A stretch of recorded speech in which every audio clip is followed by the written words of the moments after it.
नमस्कार दोस्तों, daily news India 1.0 में आपका स्वागत है।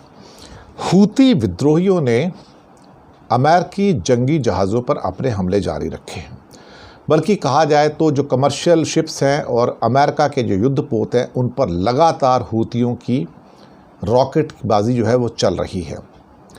अमेरिका दरअसल देखा जाए तो सेकेंड वर्ल्ड वार के बाद सबसे बड़ी लड़ाई लड़ रहा है हूती विद्रोहियों के साथ में, और इस जंग का नाम रखा है operation prosperity guardian. Operation prosperity guardian, और दिसंबर 2023 से लेके अब तक समझ लीजिए अब 10 महीने हो गए हैं। हूती विद्रोहियों ने अपनी मिसाइलों से इतनी तबाही मचाई हुई है कि उनके जो नेवल शिप्स हैं उन पर भी अटैक करें। नींद उड़ाकर रखी हुई है, समझ नहीं आ रहा है कि हूती विद्रोहियों के ऊपर कैसे काबू पाया जाए। अब अमेरिकी सेना के युद्धपोतों और कमर्शियल शिप्स के ऊपर मिसाइल और ड्रोन से हमला कर रहे हैं।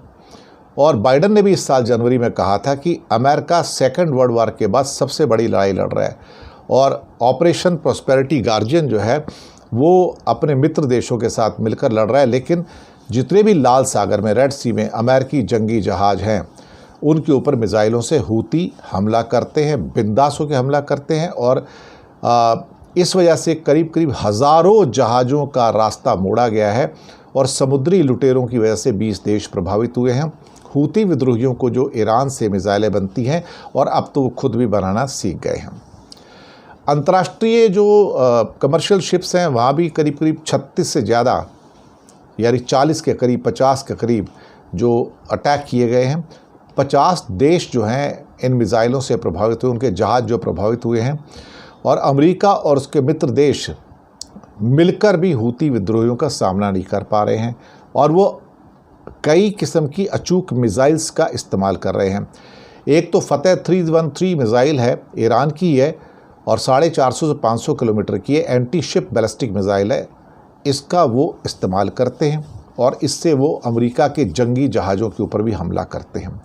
एक और उनके पास मिसाइल है तनकिल, और तनकिल जो है वो 500 किलोमीटर की रेंज है, और इसमें भी 300 किलोमीटर हथियार लोड किए जा सकते हैं। वो बड़े से बड़े किसी जंगी जहाज़ को डुबोने के लिए काफ़ी हैं।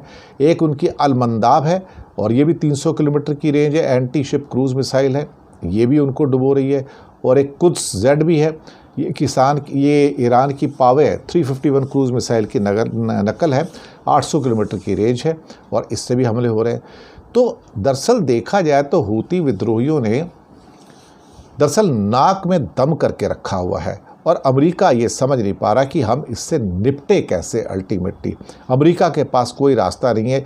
एक ही रास्ता हो सकता है जिसके बारे में वो शायद सोच के बैठे होंगे कि अपनी सेनाओं को यमन के अंदर उतार दें, और थल सेना जो कि वहाँ पे एक एक इंच के ऊपर कब्ज़ा कर ले और उसके बाद उनका विनाश कर दे। लेकिन शायद उतना करने से पहले उनको सोच लेना चाहिए कि फिर हूतीज़ के हमले और भी बढ़ सकते हैं वहाँ पर। तो बहुत कुछ हो रहा है इस समय अंतर्राष्ट्रीय जगत में। और एक पहले मैंने खबर दी थी कि हूतीज़ को लगातार जो मिसाइल्स और रॉकेट्स हैं उनकी सप्लाई नॉर्थ कोरिया से भी हो रही है। तो आप सोचिए कि कई देश ऐसे हैं जो मिलकर अमेरिका की नाक में दम किए हुए हैं, और हूती जो है उनमें से एक है। शुक्रिया आपका।